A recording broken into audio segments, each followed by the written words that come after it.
The Code of Conduct Tribunal resumed its sitting today as scheduled for the trial of the suspended Chief Justice of Nigeria, Walter Onnoghene, over alleged failure to declare some of his assets, but the tribunal adjourned hearing on the matter indefinitely. The CCT chairman, Justice Danladi Umar, says the matter has been adjourned pending the ruling of the Court of Appeal on the application for stay of proceedings filed by Justice Onnoghene. The proceedings resumed with 2 out of 3 members of the tribunal in attendance, that's Mr. Umar and Mrs. Julie Anabo, who ordered the CJN suspension. Before the ruling, the CCT chairman tendered an apology for the delay of proceedings. Although he did not give reasons for it, sources within the CCT told Channels Television that the hearing was delayed because of the absence of the 3rd member of the tribunal, that's Mr. Williams Atatse. The prosecutor, Mr. Aliu Umar, was also absent at the resumed sitting today. A member of his team, Musa Ibrahim, announced appearance for the prosecution, while Mr. Kanu Agabi announced his appearance for the defense alongside 42 other lawyers. And it was a day of protest in the nation's capital, Abuja, as some lawyers and opposition party members called for the resignation of the Vice President and the Attorney General of the Federation, accusing them of being complicit in the constitutional breach, even though they are lawyers. They also want Professor Yemi Osinbajo and Mr. Abubakar Malami to face disciplinary action by the bar, while the acting CJN should be dismissed for presenting himself to be sworn in. These demands were contained in the petition submitted to the NBA headquarters in Abuja during a protest. Our correspondent Terry Kumi was there and has this report. It's a Monday morning, and these lawyers have taken up an unusual task, a protest in front of the NBA headquarters against the suspension of Justice Walter Onnoghene as Chief Justice of Nigeria. Among the crowd are women and youths. They say they are protesting in defense of the integrity of the judiciary, as written on their placards and banners.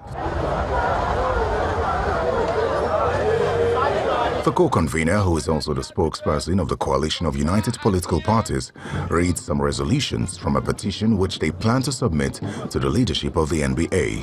We resolve that the Nigerian Bar Association sitting over there should commence a total boycott of all courts in the land. Yes. That the Judicial Staff Union of Nigeria, which is meeting on Wednesday, and indeed all of us of democracy and constitutional governance, must shut down all the courts until these political barbarians are returned to their senses. Vice President Yemi Osinbajo and the Attorney General of the Federation are also accused of complicity.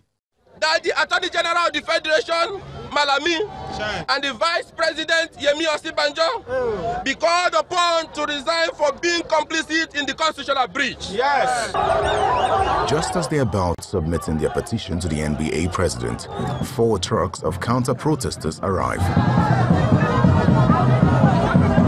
displaying placards which show their support for President Buhari's decision to suspend the CJN. They confront the protesters, while the police attempts to prevent an escalation.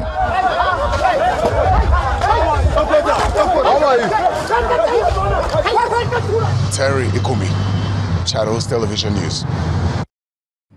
In the meantime, the Nigerian Bar Association has directed its members to embark on a 2-day nationwide boycott of all courts in the country as part of efforts to register its displeasure over the CJN suspension.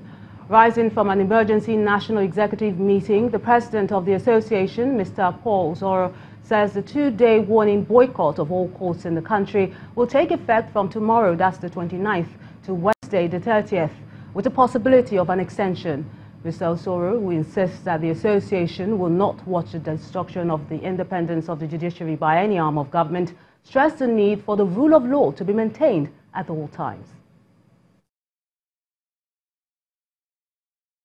The final decision of the National Executive Committee, and which is relevant to that time frame that I've just spoken about, is that to show the displeasure of the body of lawyers in regard to what has happened so far, it has been decided by the NBA National Executive Committee that lawyers should go on 2 days boycott of courts nationwide.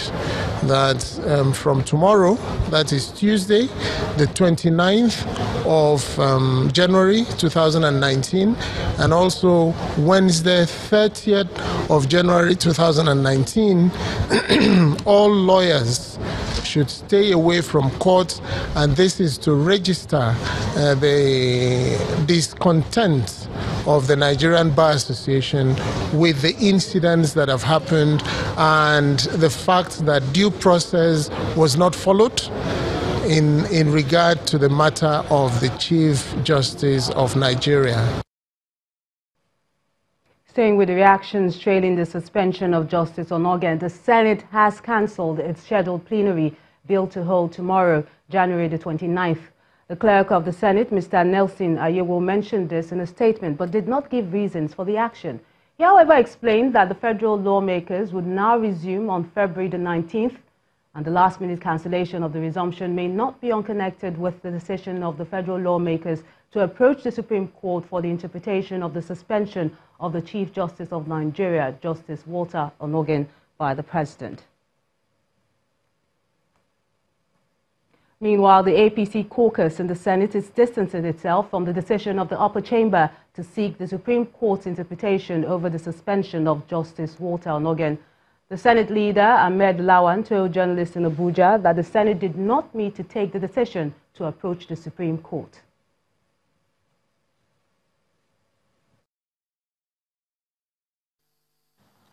It has come to the notice of the Senate APC caucus that the Senate has approached the Supreme Court for the interpretation of the suspension of Justice Walter Onnoghene by the President, Commander-in-Chief of the Armed Forces. For the records, the Senate never met to take such a resolution and at no time mandated anyone to approach the Supreme Court on this matter on his behalf. Consequently, the Senate APC caucus disassociates itself from the said request for the legal interpretation of the suspension. Two of Nigeria's leading political parties, that's the People's Democratic Party, PDP, and the All Progressives Congress, APC, have been engaging in a war of words over the CJN suspension, while the PDP presidential candidate, Alhaji Atiku Abubakar, accuses President Buhari of acting outside the provisions of the law, likening his actions to that of a military dictator. The Minister of Information and Culture, Alhaji Lai Mohammed, insists that the federal government followed due process. Both parties have been at loggerheads over the issue. Since President Buhari suspended the Chief Justice of Nigeria, Justice Walter Onnoghene, over alleged false assets declaration, dozens of reactions, including those from the bar, as well as the international community, have continued to pour in.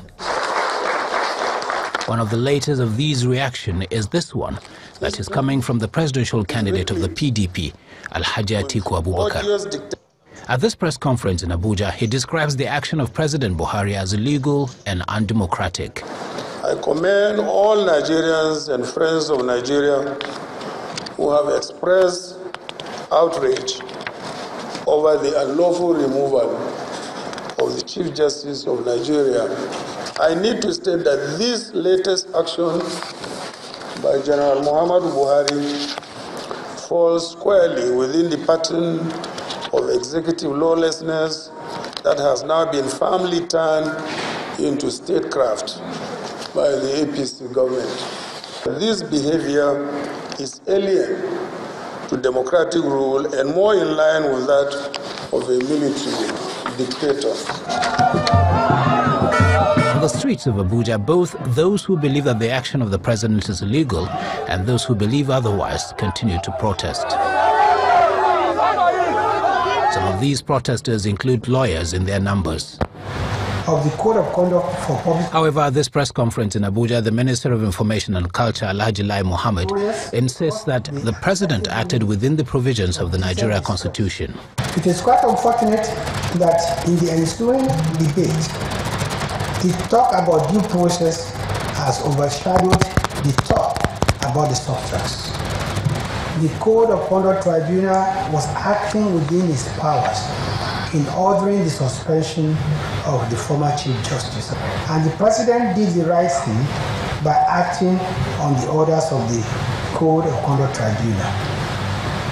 Needless to say that in many of the cases of professional misconduct against judges that Justice Onnoghene himself presided over at the NJC, judges have been suspended while still undergoing trial. The suspension of Justice Walter Onnoghene as the Chief Justice of Nigeria is no doubt one of the most controversial developments that is happening on the eve of Nigeria's general elections. We have more on the CJN suspension, but let's look at other stories now. Members of the Lagos State House of Assembly have begun moves to impeach Governor Akinwumi Ambode over alleged gross misconduct. At plenary today, the lawmakers accused the governor of committing atrocities bordering on gross misconduct and spending budget that has not been laid before the House or approved by the Assembly. Out of the 34 lawmakers who spoke at plenary today, 28 of them called for the impeachment of the governor, while 6 others asked him to resign. Through a voice vote, the lawmakers also stood for the impeachment of Governor Ambode. The Speaker of the House, Mudashiru Obasa, said there was need for the House to give Mr. Ambode a last chance to appear before it to explain the allegations and infractions leveled against him. Now that the budget that's supposed to be presented since 18 years ago, the Lagos State has been presented a budget between October and December, and usually approved estimate to become appropriated budget in January. It has been violated that. And apart from that, my colleagues have said a lot about the law that guides this establishment of the budget, section 121, from 120 to 121, 122 to 123. And also, if you look at it critically, the peaking period of the revenue and expenditure is between January and October. Now that the budget have not even presented now, I wonder what will happen in 2019. Mr. Speaker, 2 other suggestions were made. The first one is for His Excellency to resign, and the other one is commencing the impeachment proceeding. Mr. Speaker, I think we can set these procedures separately. And what I mean, Mr. Speaker, is with the suggestions that have been made, a letter showing these infractions be communicated to the governor and advising that it will be in the interest of the state and dignifying for him to resign, failure of which we can now commence collection of signature to do that which the Constitution advised provide.